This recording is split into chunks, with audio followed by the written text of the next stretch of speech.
everyone. Welcome to CGI Women in Tech Career Lab.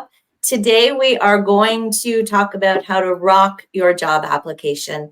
I do want to let everybody know that we do have one more session after this that you can still register for, so I encourage you to register. We will provide the link at the end.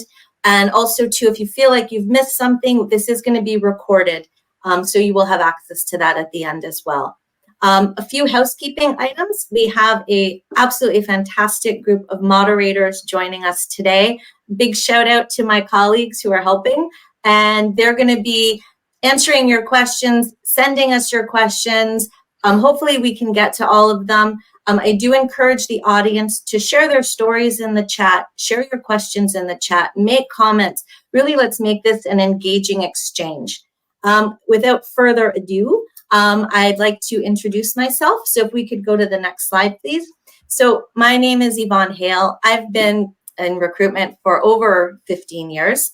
I currently am a talent acquisition manager at CGI. I've been here just over 3 years, and my team and I support a number of business units on their recruitment initiatives. I love to travel, and fun fact, I will be going to Barbados shortly. And I also participate in animal rescue groups in my spare time. So I'm happy today to say that I get to participate in this with not just one, but two of my colleagues. So I'd like to send it over now to Kritika.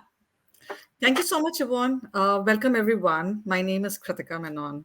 I come in with 15 plus years of experience in HR and talent acquisition. And I've been with CGI for a little over than 2 years. I'm based out of Toronto.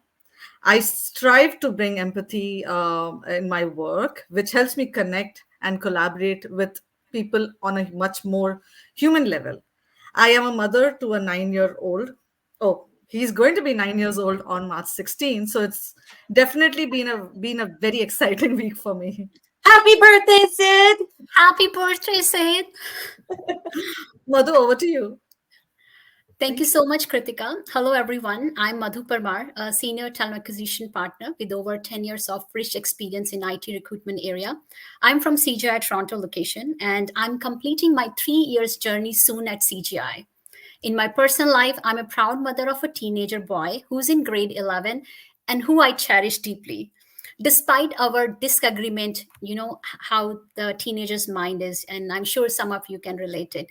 And my husband is from IT background, and my dad worked, with one of the largest IT firm as well.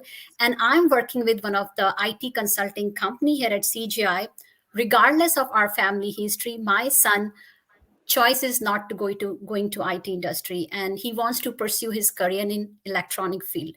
And honestly, I'm perfectly okay with that and willing to support him for his career decision. So again, welcome everyone. It's so nice to meet you virtually. Over to you, Yvonne. Thank you. If we could go to the next slide, please. So just quickly, what we're going to learn today, there's a lot on the agenda. So again, ask your questions. We'll try to get to them. But by the end of this presentation, we really hope that you're going to get a sense about how to get a recruiter's attention. Again, you have 3 recruiters on the call. How are you going to get our attention? How to really level up your resume game. We're going to give you some tips and tricks and just different things on how to really elevate your resume. And then once you have those tools, how to prepare for the interview and things that might be thrown at you in different interview scenarios. And then overall, how that will all together work to really help you stand out in that application process. Next slide, please. So getting a recruiter's attention. So what does that mean? So actually, Kritika and I met with a colleague the other week, and we were actually talking about this presentation.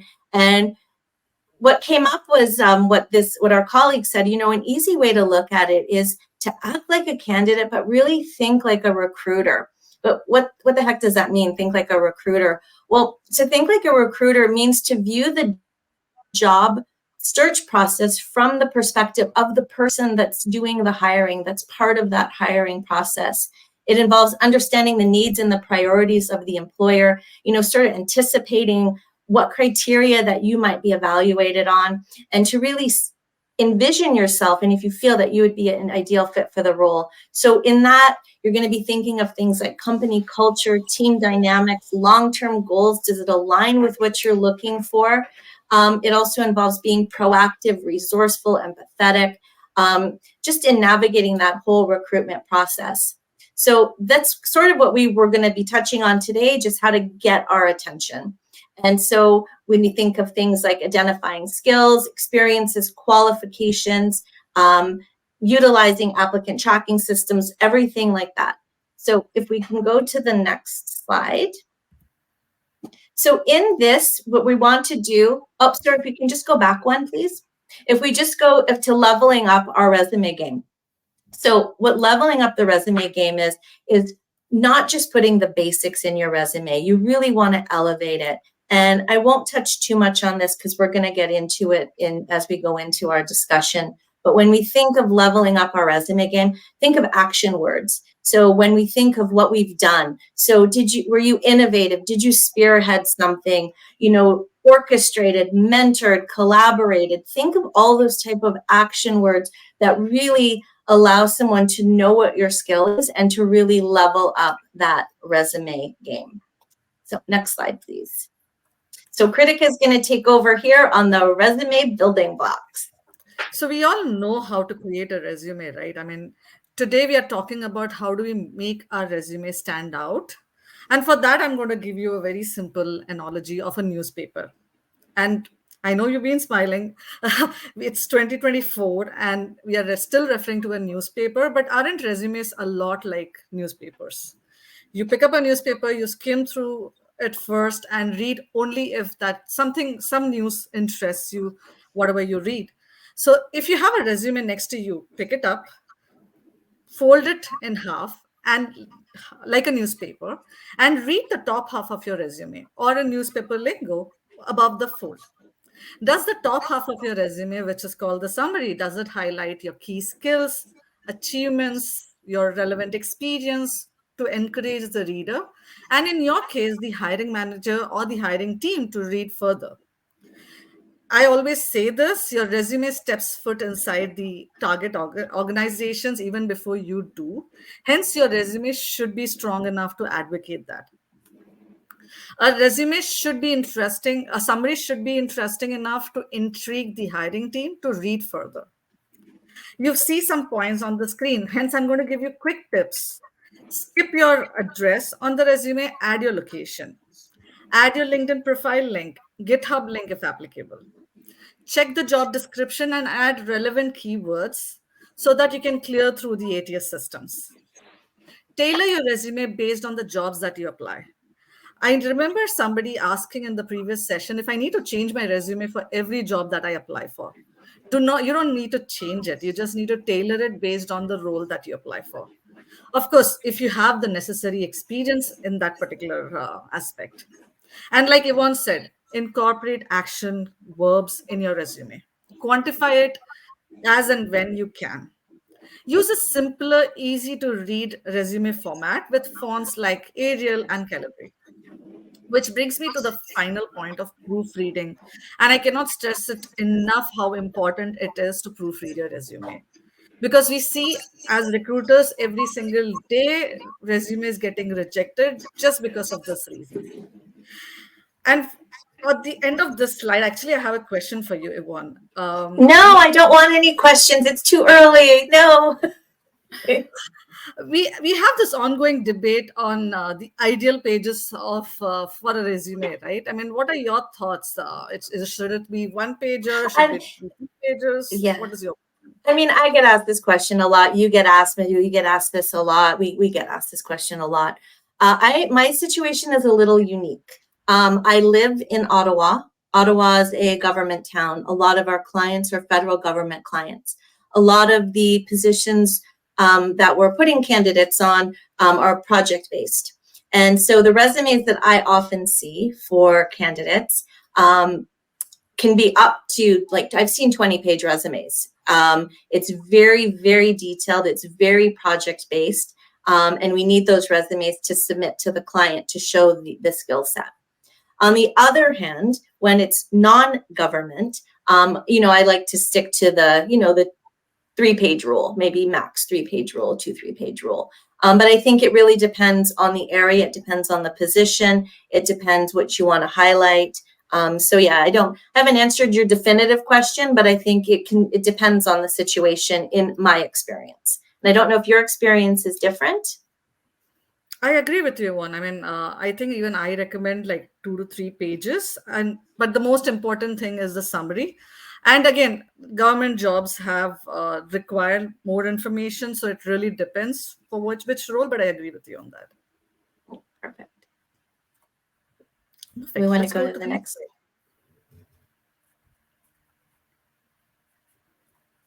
Madhu, you're up.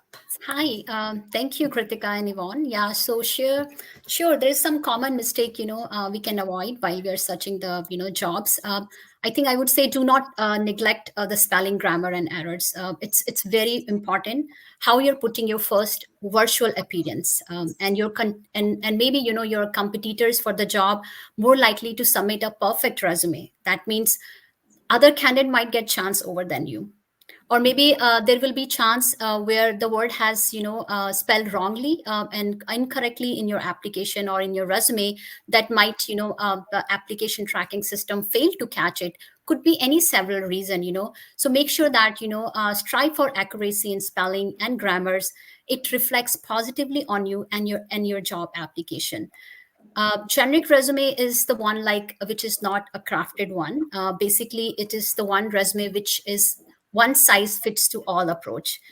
In this competitive world where we are applying the job, make sure that you're crafting a resume as per the job specification. Avoid including personal status, marital status, date of birth, age and gender.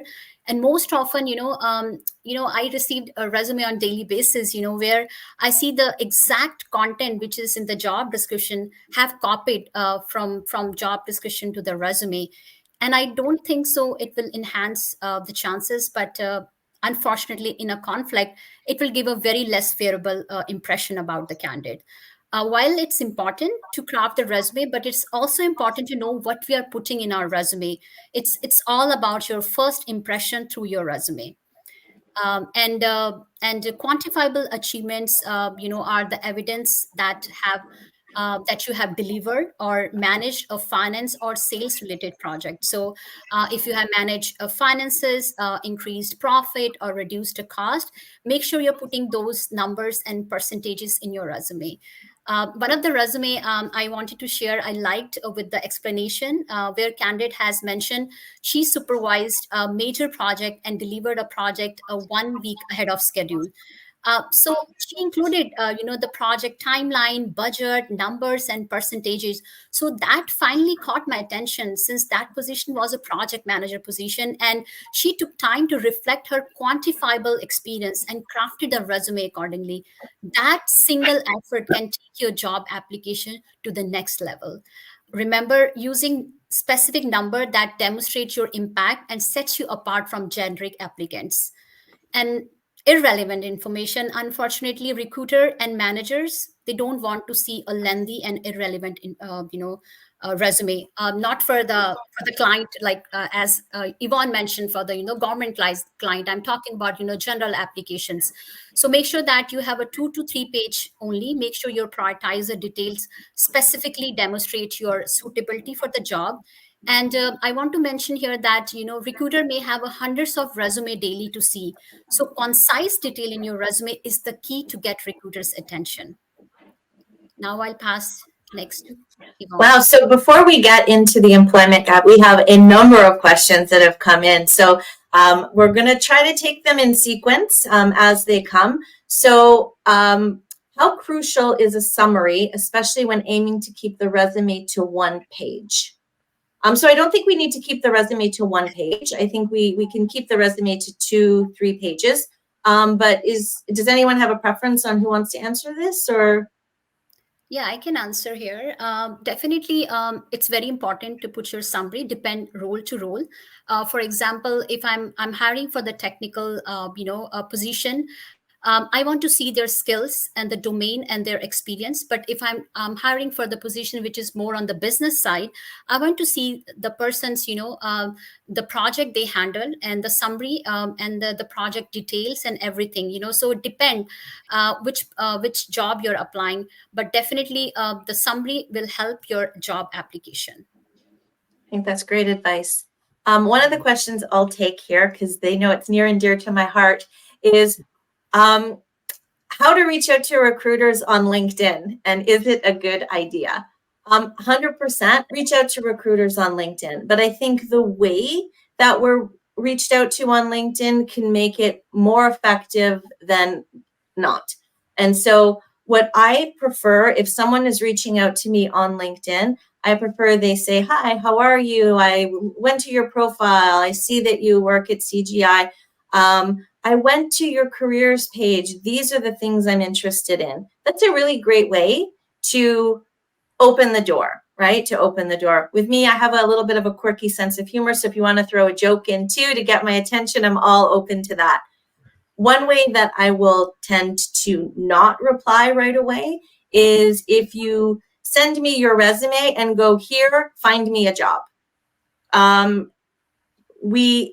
The best advocate is yourself, and to take those next steps and be part of your job search. So do your due diligence, look and see what positions we're hiring for, look and see what positions you're interested in, let us know and reach out, and then apply. The best way to get your resume in front of a recruiter is to apply directly to the position. We have our dashboard. When you apply, we see your resume right away. So that would be my advice for that.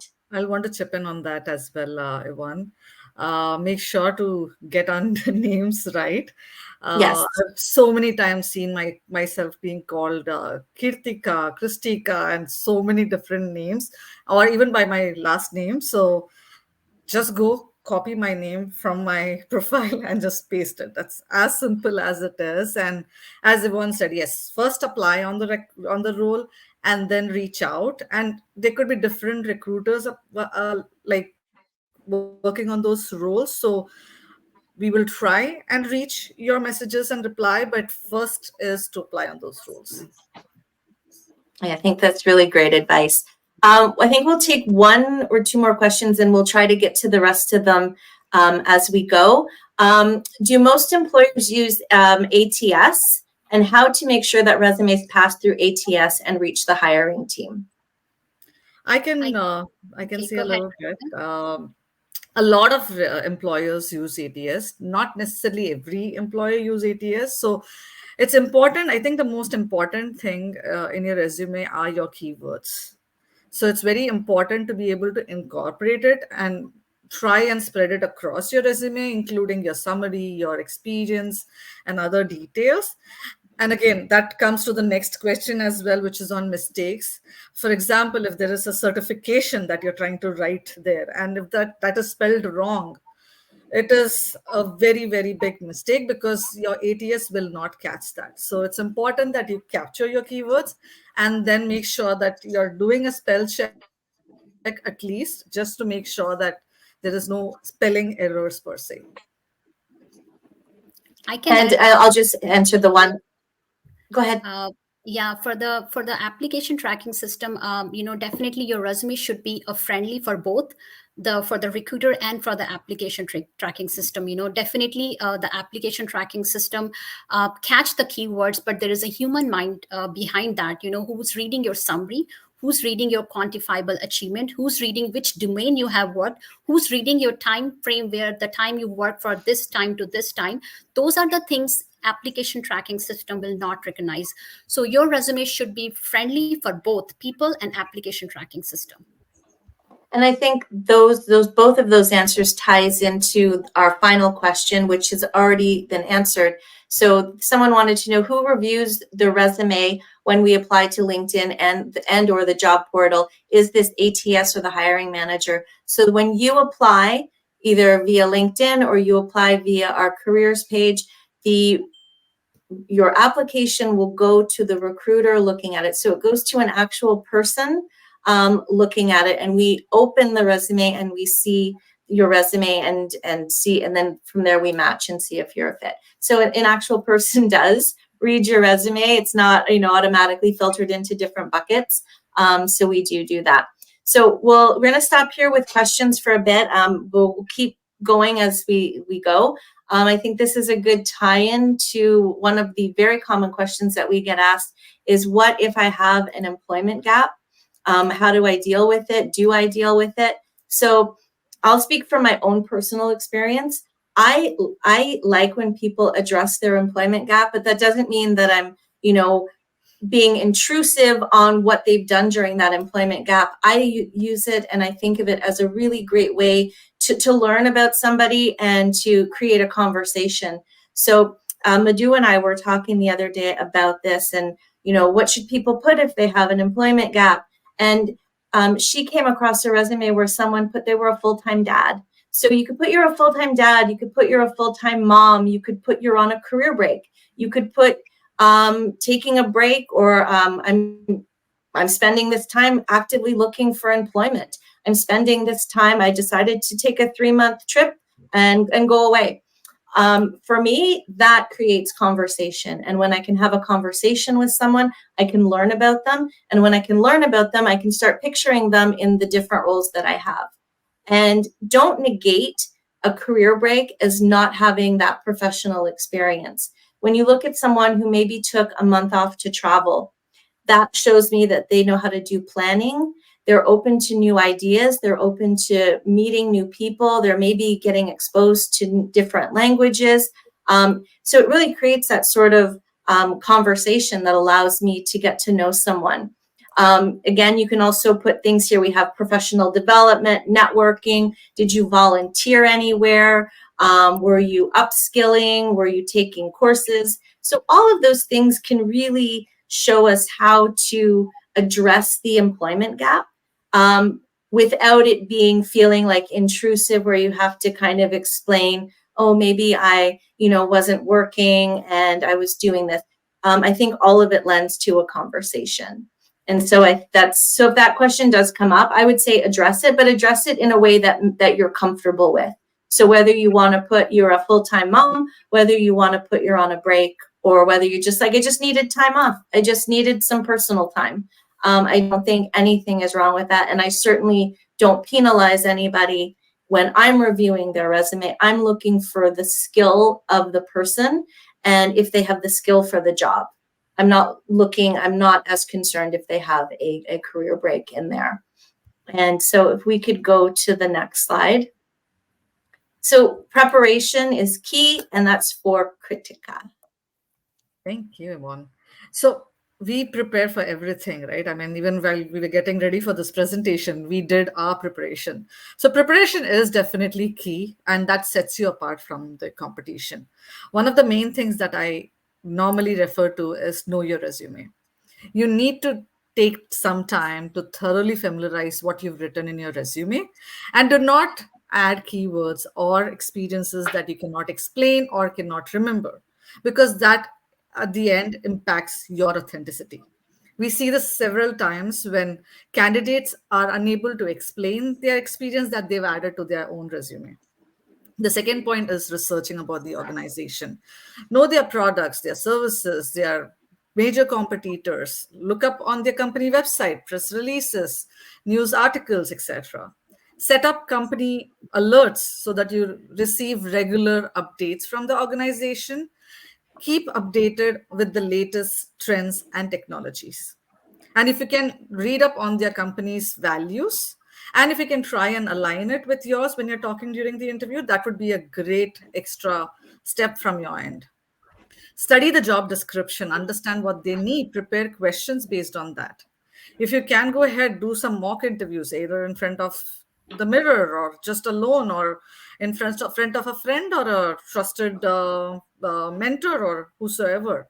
Visualize yourself in an interview setting. Think of what you will say, your body language, and then based on how it looks, you can always refine your actions.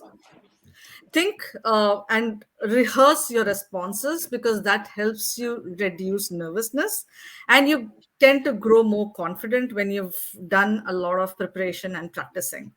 And like people say, practice makes you perfect. So hence preparation is absolutely important when you're preparing for an interview. Let's move on to the next slide. So I think before we come here, I think this is a good moment. We can take a couple of questions.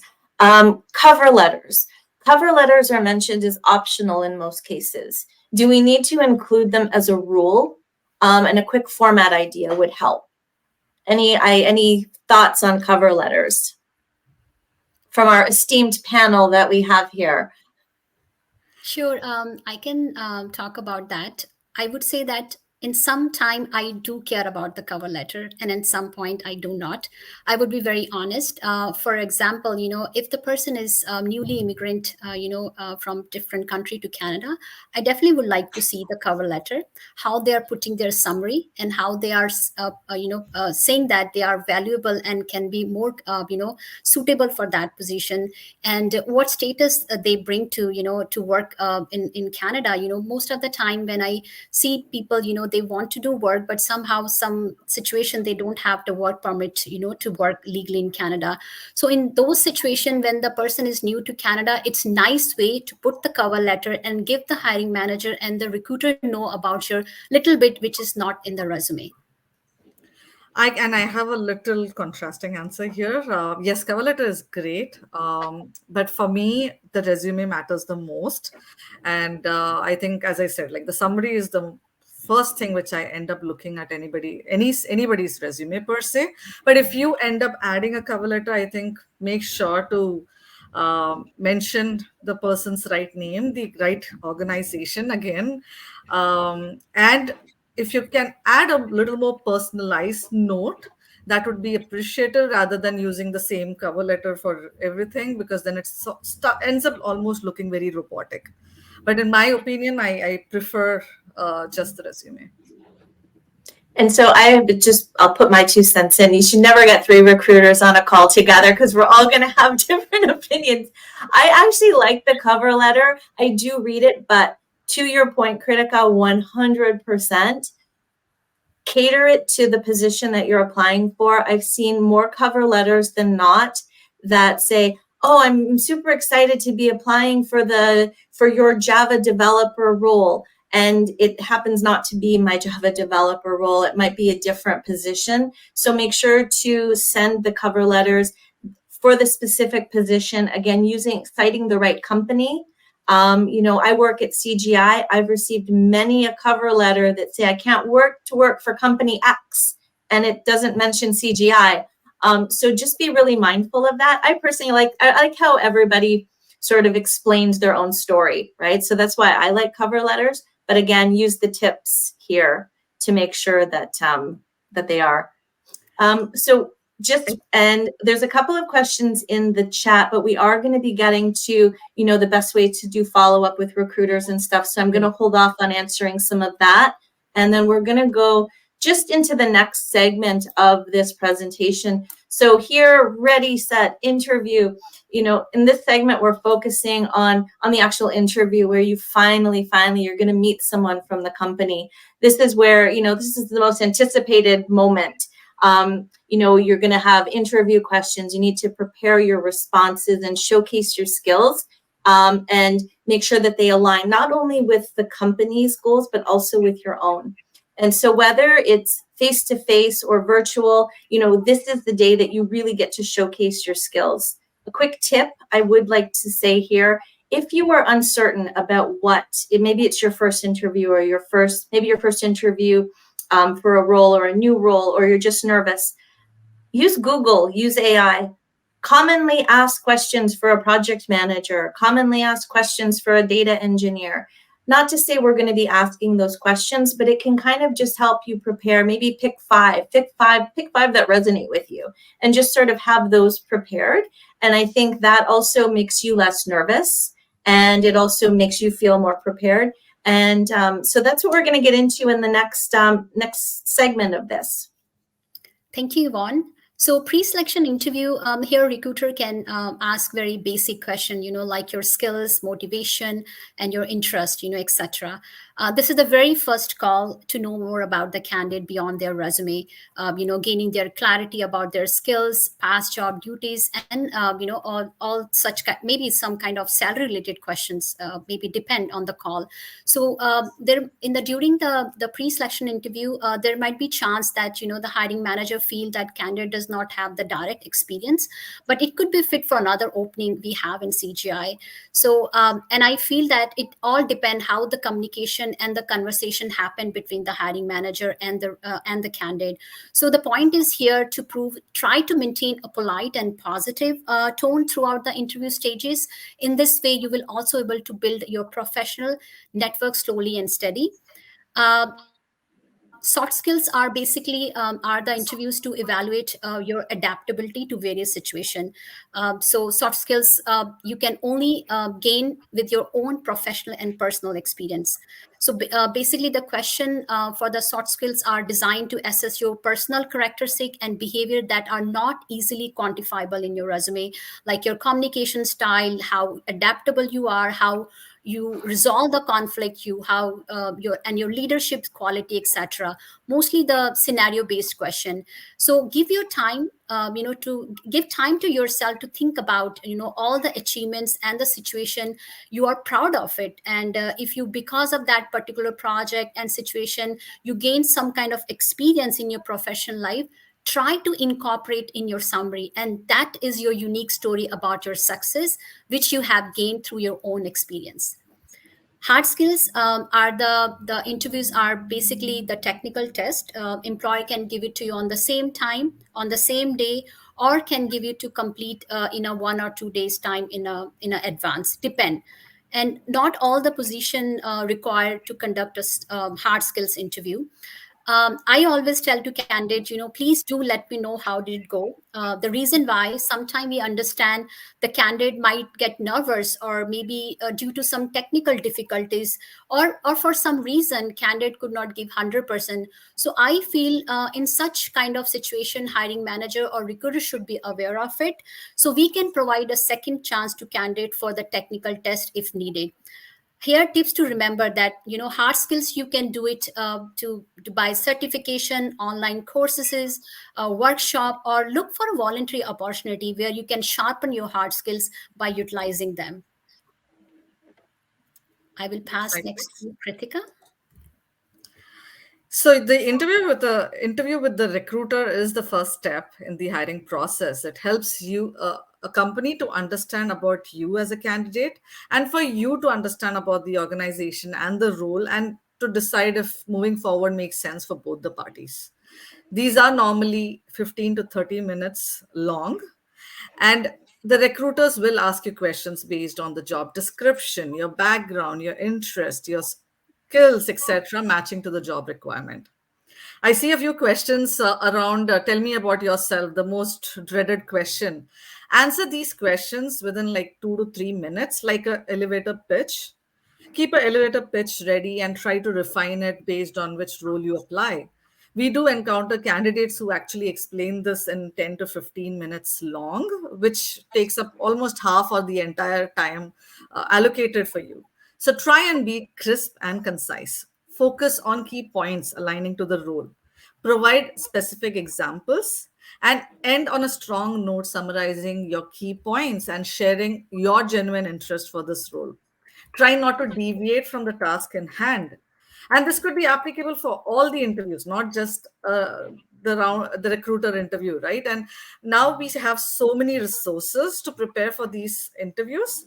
But as I think we've discussed it previously, personalize your response so that the interviewer is able to see you and not a robot.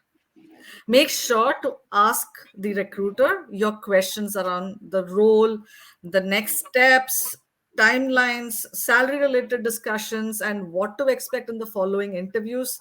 Stay authentic, be yourself. And a very important tip that I normally give my candidates is listen to the interviewer. We as humans, we have this urge to respond the moment a question has started and even before it ends. Pay attention to the interviewer and adjust your response accordingly. And if possible, send out a thank you email to the recruiter within the first 24 hours, expressing your appreciation, your gratitude, and reiterating your interest in the position. Which takes us actually in the future slides, we are going to talk about thanking the recruiter and sending the note of thank you email.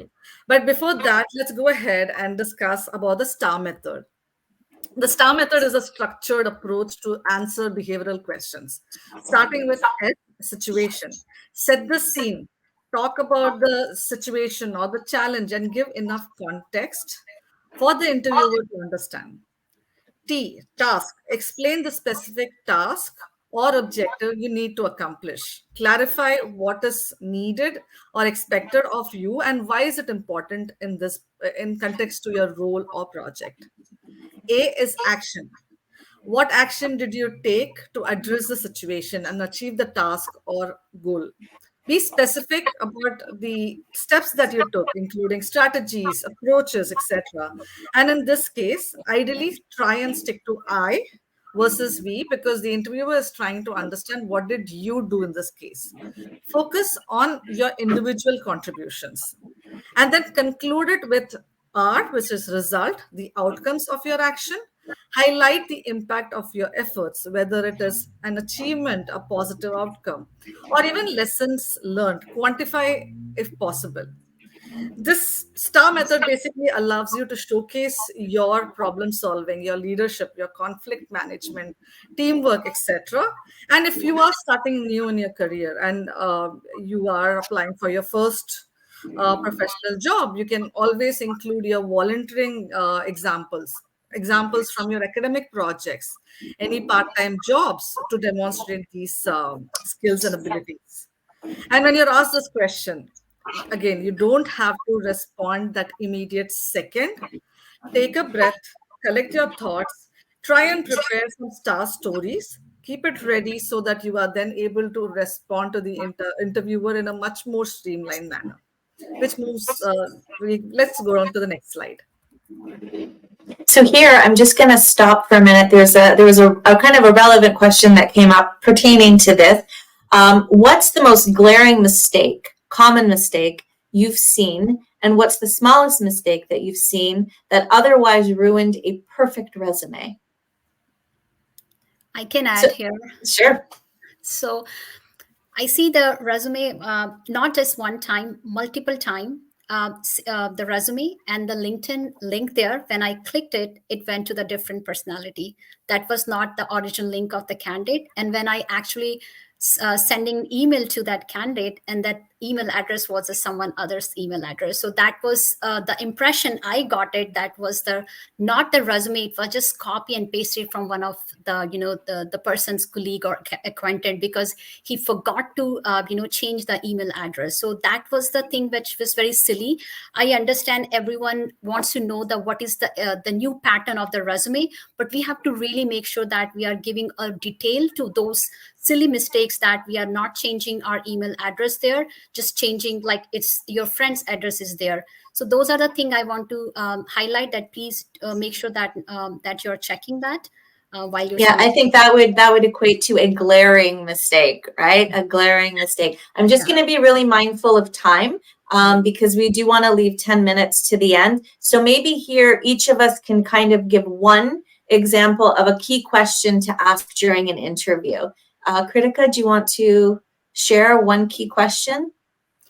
I actually have a very good question that somebody has asked me a few times. Like, there are a few people who have asked me, and why did I join CGI? I believe that's a great question because this helps you as a candidate to get some more insights than the obvious ones about the organization from one person's perspective. So then you can figure out if that aligns with your goals and values. So, and again, it's a great engagement question, and I really enjoy connecting with the candidate on a more human level per se. So I think that's a great question that I've received. Yeah, for myself, it's, do you feel supported by the company? And I thought that was a really cool question because it let me think that they're actually thinking of what it's like to work where I work. They're actually thinking about that, and they wanted to know how the company supported, that I feel supported by the company. So that just stood out for me. Madhu, do you have one that stood out for you? Yeah, actually, the recently, I was asked that, are you happy in your job? And that's really, I like the question, and I proudly stated that yes, I'm happy in my job. The reason, because of the CGI flexible environment to all the members, I have the supportive leadership, constant appreciation and recognition, and abundance learning opportunity here in CGI. That's making CGI an exceptional place to work, and that's what I told her. Yes, I'm happy at my job. So we're going to go to the next slide. We're getting the countdown here because we do want to leave some time for questions. So if we don't get through everything in detail, I think this is being recorded. So here we have the do's and don'ts. So maybe Kritika, Madhu, if you just want to give your top one do and your top one don't, and then we can move through. I can sure. take a don't. I can take a Yes. don't here. And I think one of the don'ts that I've told is do not memorize and do not say word by word. Be authentic and don't give vague answers. Don't be monosyllabic. Give examples and be as positive as you can and be yourself during your interviews. Perfect. What do you, Madhu? Yeah, sure. I think what I want to mention here, the embrace your confidence, just treat yourself with the kindness, and, ask question about the company and the value, that will show that you know about the company. And of course, arriving early, that shows your strength, how you are organized. I want to share that, when I reach early on interview day, I feel less nervous, I feel less anxiety, and it's also boost my confidence. And of course, I want to mention that, be prepared for all kind of interview, how experienced you are. Like, it could be nerve wracking. So make sure that, whatever the preparation is required, do it and practice loudly, or in front of mirror, but be prepared before going to the interview. I think that's great. And if we could just thank go. the interviewer. And thank the interviewer, because that's of it's a course, very yeah. Always important say thing. thank you. So if we could just go to the next, we'll just go to the next slide. So I think here, just reflection. Yes, I think thank you, post Mo, for interview. sure. Yes, while we're waiting, of course, while we're waiting for response, it's important that we are sending a thank you email. And I want to give example. Who doesn't want the appreciation? I want appreciation at my work. I'm sure you want appreciation at your work. So that small little thank you note goes a long way. And of course, after interview, you can take some time to think about how you answered all the question. If you feel that you need to improve in some of area, do it accordingly. And of course, while your response waiting for the response, do not stop looking for the job. Continue apply the job. In that way, you will sharpen your interview skills and will not miss any opportunities. Of course, follow up is the one of the way. Make sure that the follow up note should be on the timeline if hiring managers advise you. But I would say the general timeline should be 1 to 2 days. But it depends. I don't mind if somebody's asking me follow up in couple of hours the interview. I do respect, but I think generally the timeline is 1 to 2 days. And of course, while you're waiting, make sure that your online appearance is up to date, which is your LinkedIn profile should be reflect with your experience and the project you are putting in your resume. That's definitely make your make you attractive among other candidates. I think those are some excellent tips. If we could go to the next slide. And as we reach the end of the presentation, here are a few tips that we want you to keep in mind. Like active listening, we've said this throughout the conversation. Watch your posture, watch your appearance. Do not interrupt the interviewer. Listen to them. Manage your time. Time is precious for everybody. Reach before time. Keep your equipment ready. I normally always have my phone as a backup. You can probably do that and deliver your response within clearly and concisely. And if you're falling short of time, always share a little gist of it. And if the interviewer is interested in hearing more, go ahead and elaborate on that. And the final one is the knowing yourself. Like, take some time to reflect, know your USP. You could be a great candidate for a role, but you're the best one only if you're able to communicate it during the interview. Prepare, be self-aware, practice, and that will get you interview ready with confidence. And do not take rejection as failures. but use them as opportunities to grow and learn. With that, let's move to the next slide. Just practical information for you. Obviously, we are also going to share about CGI. So if you're interested in applying for roles, check our career site, create your profile, set up a job alerts so that you get regular updates or updates on roles that you've applied for, and you can read our recruitment FAQs for more information. With that, let's move to the next slide. So here, we saved this section. We did go a little bit over, but we're going to take questions, and hopefully we'll have time to share a couple of stories. And so some of the questions that are coming in, it's how important is LinkedIn versus cover letter versus resume versus a portfolio? So how important do you consider LinkedIn to be over other means of application? Kritika, do you want to I take would a stab? say, yeah, LinkedIn is important because it's a good. I mean, I think a lot of us are living in the digital world as well, but it's important that your LinkedIn and your resume is aligned. The resume is the most important, but a LinkedIn profile is great because in your yesterday's conversation, Yvonne, you did discuss about personal branding, and that's as important as is for different reasons. So I would say resume and LinkedIn, along with creating your portfolio, giving links to them. Like for example, if on your LinkedIn, give links to your for your portfolios, or keep your resume ready. And cover letter, as I said, it's not my preference, but it's good to have a cover letter. So that would be my response here.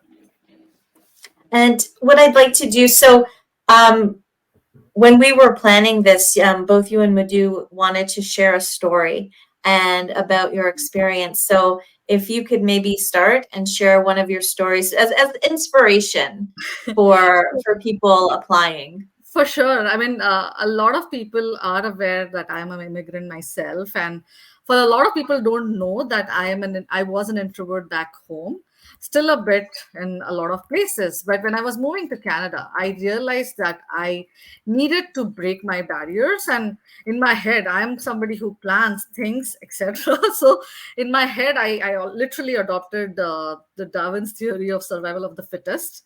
And I was like, I need to survive in Canada. How do I compete with people who are already here, etc., etc.? So in that case, I made my job search a full-time job. When I was applying for jobs, I learned to talk my work, not underselling, not overselling, but selling it to a level which will come across authentically. And I've said this earlier, you need to be able to talk during your interviews. And hence, in my quote as well, I did mention, like, you have to approach your job search, and even, like, for example, maintaining your LinkedIn with consistency and with confidence. We are all unique with whatever we think, etc. So you need to believe in yourself. And for me, my LinkedIn is like my superpower. So that's something that really resonates, and that always stays with me, and I keep reminding myself. So that's my story, which I definitely want to No, and share. I'm glad you could share that. And Madhu, in a minute or less, share Sure. your story. Thank you, Kritika. Yeah, so I just want to share, one of the question I was asked, and one of the candidate that, how did I get my first job in Canada, and how did I get a Canadian experience, when I came as a new immigrant, and I was completely blown away. I genuinely advise her, search for the volunteer job nearby her. And that's what I did when I came 14 years ago in Canada. I have Googled all the possible volunteer opportunity around me. I was not ready to hit the ground because I had a 7 years professional gap after my, delivery. That time my goal was, apply 5 to 6 job per day. And I religiously did it despite with my own emotional challenges and thoughts. I think the volunteering work helped me to increase my social skills. It helped me to improve my self-esteem. And it's also helped me to meet a new friends when I was a new immigrant in Canada. So one thing I have learned that no effort goes waste when you give 100% to your mission. And your mission at this moment is to find the job. So go for it, give your 100%. It's awesome. I love those stories. So just because we are coming to the end, I would recommend all of our audience, please connect with Kritika, Madhu, and myself on LinkedIn. We'll be happy to take questions offline. If we can just go to the next slide. We wanted to leave you with 3 three very short sentences. Be bold, be brave, be you. Job applications can be quite daunting, and where do you start? We hope that you're going to be leaving here with some tips and some tricks to move forward with. Again, connect with us, and we're so happy that you were able to attend this career lab. And there will be a link shared at the end with a QR code. And so we thank everybody for their time, and we hope to chat with you on LinkedIn. Thank you. Thank you very much. See you.